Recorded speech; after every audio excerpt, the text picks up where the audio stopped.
बिस्मिल्लाहिर्रहमानिर्रहीम, अस्सलाम वालेकुम। आप देख रहे हैं अल्ताजी फूड और मैं हूं आपके साथ आपका भाई सूफी। आज आपका सूफी भाई लाया है आपके लिए बीफ चरसी कढ़ाई की रेसिपी। चरसी कढ़ाई जो है वो पिशावर की एक बड़ी मशहूर डिश है। लोग बड़ी बड़ी दूर से पूरे पाकिस्तान से चरसी कढ़ाई स्पेशल खाने पिशावर जाते हैं, लेकिन अब जो लोग पिशावर जा नहीं सकते वो क्या करें।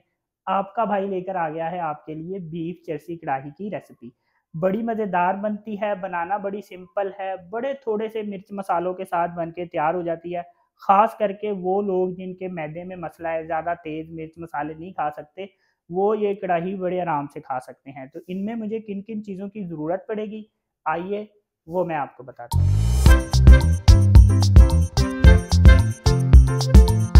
यहाँ पे मैंने 1.25 किलो बड़ा गोश्त लिया है, 3 पाव टमाटर लिए हैं, काली मिर्चें डालूंगा हस्बे जायका, नमक का इस्तेमाल करेंगे हस्बे जायका, लहसुन अदरक का पेस्ट है 3 टेबलस्पून और यहाँ पे मैंने थोड़ी सी हरी मिर्चें ली हैं, आप हस्बे जायका ले सकते हैं।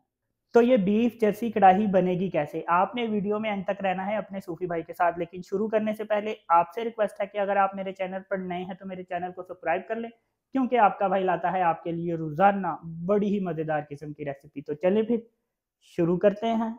अब मैं क्या करूंगा कि कढ़ाई में 3 चम्मच ऑयल ले लूंगा। अब इस ऑयल में हम गोश्त डाल देंगे, लेकिन जब ऑयल गर्म होगा तो हमने इसमें गोश्त शामिल करना है। 1/2 टेबल स्पून हम इसमें नमक शामिल करेंगे। अब हमने गोश्त को ऑयल में फ्राई करना है इतनी देर के इस गोश्त का जो कलर है वो चेंज हो जाएगा। गोश्त को ऑयल में 1 मिनट फ्राई करने के बाद हमने इसमें 3 टेबल स्पून लहसुन अदरक का पेस्ट शामिल कर देना है। ये देखें गोश्त ने इस वक्त पानी छोड़ दिया है, इसका पानी खुशक होगा तो इसके बाद ये ऑयल में फ्राई होगा। गोश्त फ्राई हो चुका है, पहले गोश्त ने पानी छोड़ा था, पानी खुशक हुआ, फिर गोश्त फ्राई हुआ। इस प्रोसेस में तकरीबन 15 मिनट लग गए हैं। अब मैं गोश्त को प्रेशर कुकर में डाल के गला लूंगा। अब गोश्त को हम प्रेशर कुकर में डाल देंगे। अब यहाँ पे मैंने 4 गिलास पानी गर्म करके रखा है, ये गर्म पानी मैं इसमें शामिल करूंगा। गर्म पानी शामिल करने से ये होगा कि गोश्त हमारा ठीक तरीके से गल जाएगा। प्रेशर कुकर मैंने लगा दिया है, 20 मिनट प्रेशर कुकर लगाऊंगा। 20 मिनट में गोश्त गलता है, उसके बाद हम अपने नेक्स्ट स्टेप की तरफ बढ़ेंगे। 20 मिनट हो चुके हैं, 20 मिनट मैंने गोश्त को गला लिया है। अब इस गोश्त को हम दोबारा कढ़ाई में डाल देंगे। अब हम क्या करेंगे कि इसमें टमाटर इस तरह से रख देंगे।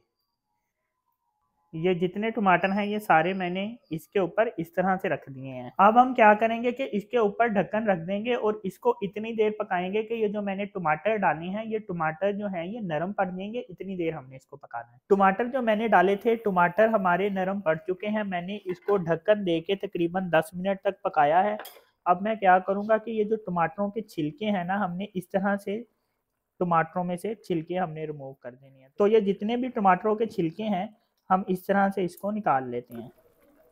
अब मैंने क्या करना है कि टमाटरों को हमने चम्मच की मदद से इस तरह तोड़ लेना है, ऐसे करके। गोश्त लेकिन आपने साइड पे कर लेना है, ये ना हो कि हमारी बोटियां भी टमाटर तोड़ने के चक्कर में बोटियां भी टूट जाएं। ये जितने भी टमाटर हैं इसको हम इसी तरह से तोड़ लेंगे। टमाटरों को इस तरह तोड़ने के बाद अब इसमें मैं हरी मिर्चें शामिल कर दूंगा। ये जो पानी आपको नजर आ रहा है ये टमाटरों का पानी है, तो ये खुशक कर लेंगे। जब ये खुशक होगा तो इसकी हम भुनाई कर लेंगे। टमाटरों का पानी खुशक हो चुका है, अब इसमें मैं 1/2 टेबल स्पून काली मिर्च शामिल कर दूंगा। यहाँ पे मैंने अदरक खड़ा खड़ा लंबा लंबा काट के रखा है, ये भी डाल देंगे। इस रेसिपी में वैसे खड़ा खड़ा अदरक मिलता नहीं है, लेकिन मैंने डाल लिया है। आप अगर डालना चाहें तो डाल सकते हैं, वरना इसको स्किप भी कर सकते हैं। अब यहाँ पे मैं इसकी अच्छे तरीके से भुनाई कर लूँगा। गोश्त की भुनाई हो चुकी है, मैंने तकरीबन इसकी 3 मिनट भुनाई की है। अब क्या करूँगा, चूल्हा बंद कर दूंगा और इसके ऊपर हमने ढक्कन रख देना है। 2 मिनट ढक्कन पड़ा रहेगा, उसके बाद हम इसको सर्विंग के लिए पेश करेंगे। ये देखिए माशाल्लाह अल्हम्दुलिल्लाह कितनी ज़बरदस्त कढ़ाई बन के तैयार हुई है। माशाल्लाह ये चेक करें कितनी ज़बरदस्त कढ़ाई बनी है और इसकी खुशबू भी बड़ी ज़बरदस्त है।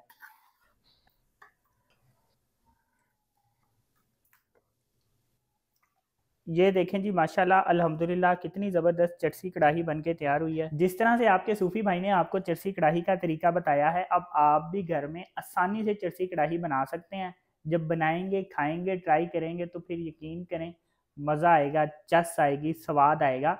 इतनी मज़ेदार ये कढ़ाई बनती है। तो अगर आपको ये मेरी वीडियो पसंद आई तो मेरी वीडियो को लाइक करें, मेरे चैनल को सब्सक्राइब करें और अपनी कीमती राय का भी इजहार ज़रूर कीजिएगा। अपना ख्याल रखें, दुआओं में याद रखें। अपने सूफी भाई को इजाज़त दीजिए, फिर मिलेंगे एक नई और मज़ेदार रेसिपी के साथ। अल्लाह हाफिज़।